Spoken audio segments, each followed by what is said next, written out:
This screencast supports the teaching of this lesson, which is from Language to Go. Full reference, Language to Go Pre-Intermediate, G. Cunningham, Sue Mohammed, Longman, 2002. And you're going to need to look at the student's book, which looks like this. And there are some teacher's book notes as well, 1 page of those, and they look like this. Okay, like all Language to Go lessons, this is designed to be about 90 minutes worth of material. I'd suggest it probably is a bit longer than that, maybe 2 hours worth of material here.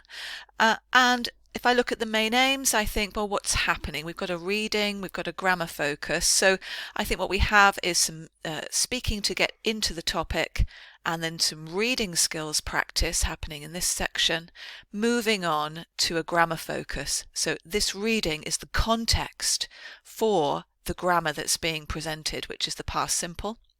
And then it moves on to some controlled practice, followed by some personalized speaking. So it's a very nice structure to this lesson. Let's look at how we would start it. So we've got a speaking task to get into the topic here. It's a find someone who activity. So if you're in the classroom, that's a mingling task where you elicit the questions first, and then the students mingle around and see who they can find who would say yes to each of the questions. So are you an only child? Are you married? Have you got a car? Have you got children? They ask each other, and if someone says yes, then they write down their name. In the online environment, it's going to be a bit different.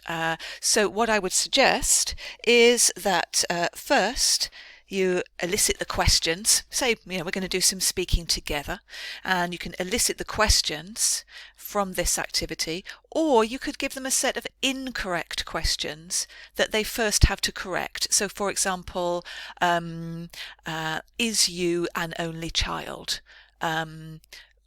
Are you get married? Do you have got a car? Something like that. Firstly, they can correct the sentences, and then once they've corrected them, you could get them to ask and answer. Okay, so you could do it as open pairs. You could say, Carlos, can you ask Denny question number 1? And Carlos asks the question, Denny answers. Okay, Denny, ask someone question number 2. Denny asks, and somebody else answers. Okay, so open pairs. If you're able to use breakout rooms, you could put the students into smaller groups to ask and answer the questions. Okay, maybe a maximum 4, I would say, in each group would probably work quite well. And then you can do some feedback at the end, saying, what did you find out about your partner? What was the most interesting thing you found out? Did you find someone who doesn't like chocolate? Something just to draw it to a close. All right, so we need to move into the reading section here. Now remember that when you're teaching a receptive skills lesson, a listening or a reading lesson, what you need to do is follow a set procedure, because it will really help to develop the student's skills. So first of all, you need to raise interest in the topic, activate their schemata, their background knowledge of anything they already know about the topic they're going to read about. Then you might need to pre-teach some vocabulary, some key vocabulary the students will need to know, and if they don't know it, it will block their understanding of the task or understanding of the general text. Maximum 6 words, really, is what you want to teach in a pre-teaching session. Then you want to give them an easy first task to read, and remember to always set the task before they read. They need a purpose for reading, a reason for reading. So set the task, let them read, and let them check in pairs or peer check before class checking. Peer checking can really raise students' confidence before you come to the class stage, and leads to peer teaching as well, which is a great strategy to use in the classroom and online. And we want the first reading task to be easier than the second reading task. It's as simple as that, really. You want to do something very easy first and then move on to a more detailed reading. So let's look at how we're going to do that in this particular lesson. All right, so our topic is Oprah Winfrey. Now, I think most people would know who she is, but you can never take that for granted, particularly students coming from completely different cultures. They may well have no clue who this woman is, okay? So don't assume. I think we need to raise interest first. I would probably just put up pictures of Oprah Winfrey and maybe choose a more recent one as well as the ones on the screen here and say, who's this? What do you know about her? Do you know where she's from? Do you know what she does? Try to elicit some information and let the students share their ideas. Then you can say to them, okay, we're going to read about Oprah Winfrey in a minute, but before you read, you need to know some vocabulary. And then I would pre-teach the blocking vocabulary. Now, in my opinion, I would teach 3 items. I think they need to know talk show, I think they need to know charity, and I think they need to know the phrase to read the news. And without knowing those, they won't be able to do the tasks. So how can we go about teaching those 3 items? Well, I would suggest first that you move from meaning to form. So move from the meaning of the word to the actual word itself, not the other way around. It leads to deeper processing. So, for example, talk show, I think what I would do is say, I like to watch television shows. I like to watch a show where there is one person asking questions and then other people answering questions, maybe famous people talking about their lives. Does anybody know what the name for this kind of show is? It's called a show. And see if they know what it is. So you're trying to elicit. So you could adopt that kind of procedure. Another way to do it is, of course, to show pictures and try to elicit from there. So that could be possible for talk show, I think. And even for read the news, you could have a picture of a newsreader and say, what is this person doing? Might be a bit more tricky for charity. So using pictures or descriptions or a combination of the two to elicit the vocabulary that you want. So the students have been introduced to the topic, they've been taught the key blocking vocabulary, so it's time to get them reading now. Okay, the book has 2 tasks. They both seem okay, so let's try them and see how they work out. So task number 3 here, read and answer about Oprah Winfrey. Which 5 things from the list in exercise 1 are true for her? So remember, that was the getting to know you and find someone who activity from the previous stage. 5 seems like quite a lot. If you think that's a bit challenging for your students, you could drop it to 3, and that makes this task a little bit easier. So they're going to need to be able to see those list of items from exercise 1. They're also going to need to see the text, and they need a nice clear set of instructions. And they also need a time limit, I would suggest. A rule of thumb that I use for setting a time limit for first readings is that I read the text myself at a kind of okay-ish kind of speed, just to myself. I time it, and I times it by 2.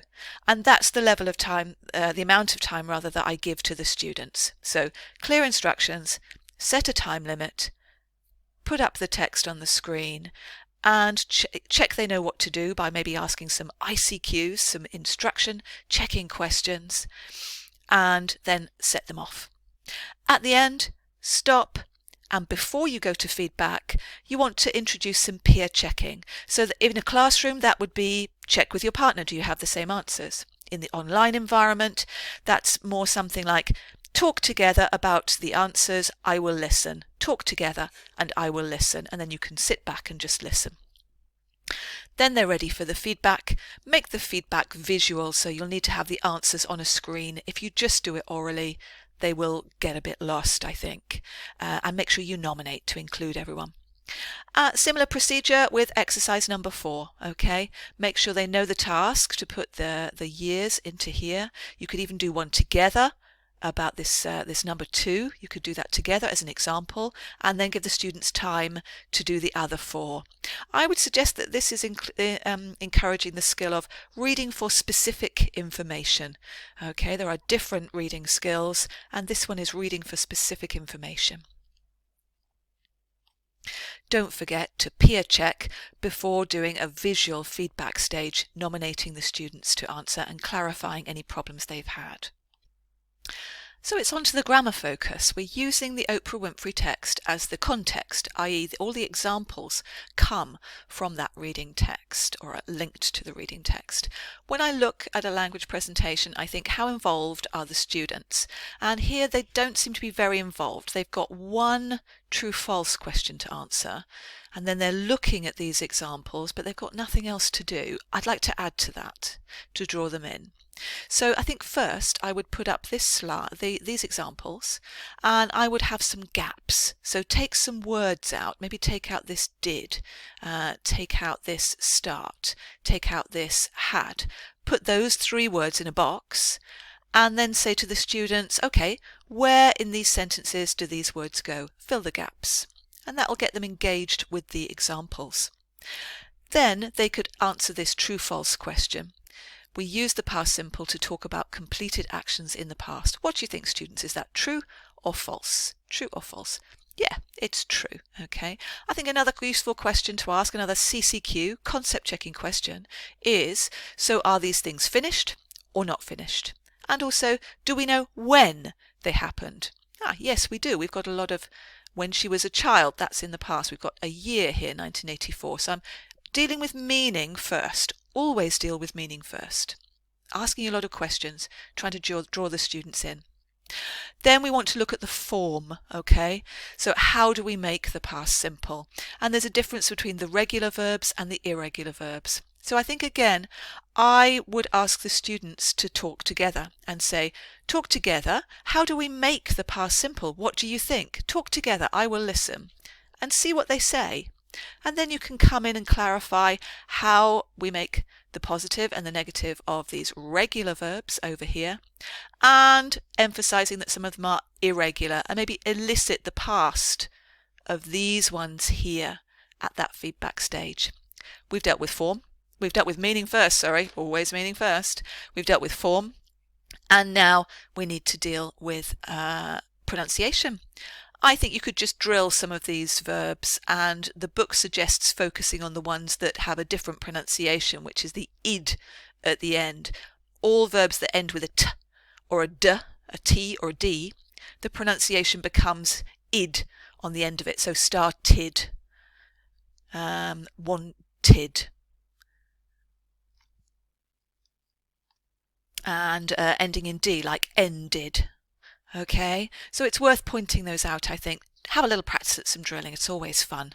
So now it's time to activate the language. We've got 2 practice tasks here. They both look very nice, actually. Number 7 is a simple rewriting of a text. Maybe don't get them to write the whole text on their papers at home, it'll take ages. So they could be just writing the verbs. You could even highlight the verbs in a different colour to help them focus. Do one together as an example, and then give the students a time limit and let them work on their own. Again, let them peer check, talk together, or talk in pairs before doing some class feedback. Make that feedback visual. They're going to need some spelling help. Then we want some freer practice. The idea of the lifeline comes back here. So I think what you need to do first is you do an example. You, the teacher, do an example. Draw your own lifeline, put on the dates, and get the students to ask you questions. And then you've modelled the task. So then you say to the students, right, I now want you to draw your lifeline and put on maybe 5 dates. Yep. And then give them time to do that. Then demonstrate this activity with a strong student. So choose a student and actually demonstrate, act it out with that student, asking the questions and answering. And then you can say to the other students, right, now I want you to do the same. In the classroom, I would do this in pairs or maybe even in small groups. In the online environment, ideally in pairs, in breakout rooms if you can, or in small groups. That would also work really well. Make sure you monitor the groups. Don't correct on the spot, but write down any errors that you hear or any examples of good language use, and after the task, come back together for some feedback. It's a good idea to feedback on ideas first. Focus on the meaning, okay? So you can say, what did you find out about your partner? Tell me one thing that your partner told you. Good. And then you can focus on accuracy. So I've usually, by this point, put the examples of good language use and the errors that I've heard onto a Word document. I then share that Word document or I write on the board if I'm in the classroom, and I say to the students, here are some sentences that I heard. Some the grammar is correct and some the grammar is not correct. Have a look, see what you think. Give them a few minutes to look and then work through it together. And then you've provided some correction after the fluency task. And that's the end of the lesson. So revision, I would have thought, for pre-intermediate students, useful revision of the past simple.